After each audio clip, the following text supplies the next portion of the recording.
జనగామ పట్టణంలో పూర్ణిమ కాలనీకి చెందిన విశ్రాంత ఉపాధ్యాయుడు పగిడిపల్లి మల్లయ్య తన ఇంట్లో ఉరివేసుకుని ఆత్మహత్య చేసుకున్నారు. తన మరణానికి ఆర్థిక ఇబ్బందులే కారణమని సూసైడ్ నోట్లో స్పష్టం చేశారు. తనకు రావాల్సిన 1,61,23,000 రూపాయలు వస్తే అప్పులు ఉండవని మల్లయ్య ఆ లేఖలో తెలిపినట్లుగా తెలుస్తోంది. దగ్గర బంధువులే తన వద్ద అప్పు తీసుకుని తిరిగి ఇవ్వటం లేదని ఆయన తీవ్రమైన ఆవేదన వ్యక్తం చేశారు. అంతేకాదు ప్రభుత్వం నుంచి రావాల్సిన రిటైర్మెంట్ బెనిఫిట్స్ కూడా ఇంకా అందలేదని ఆ లేఖలో ప్రస్తావించారు. ప్రస్తుతం పోలీసులు ఈ సంఘటనపై కేసు నమోదు చేసి దర్యాప్తు చేపట్టారు. అన్న ఈరోజు జరిగిపోయిన మల్లన్న గారు మరి ఇంటి పక్కనే చాలా కలుపుగోలుగా ఒక అన్నదమ్ముల్లాగా ఉండేవాడు. ఆయన ఎవరిని పల్లెత్తి కూడా మాట అనపోయేది. పెద్దన్న అని సంబోధించేది. ఎవరు చిన్న పిల్లవాడు కలిసినా పెద్దన్న అని మనకు పలకరించేవాడు. ఆయన ఈరోజు చనిపోయిందంటే చాలా బాధ.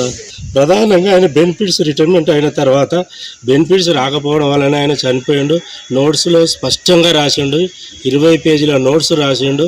ప్రభుత్వం బాధ్యత వహించి ఆయనకి ఇప్పటికి కూడా రావాల్సిన బకాయిలు వెంటనే చెల్లించాలని మా ఉపాధ్యాయ సంఘం తరఫున, రిటైర్మెంట్ వాళ్ళ సంఘం తరఫున నేను విన్నవించుకునేది అదే సార్.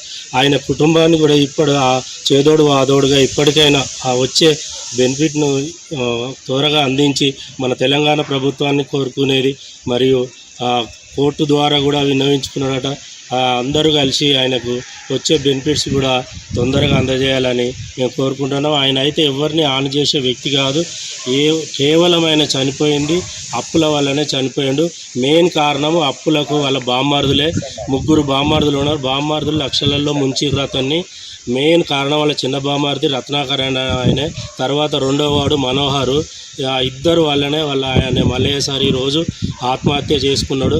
దీనికి 100% వాళ్ళ బామ్మార్దులే కారణం అన్న ఈరోజు జరిగిపోయిన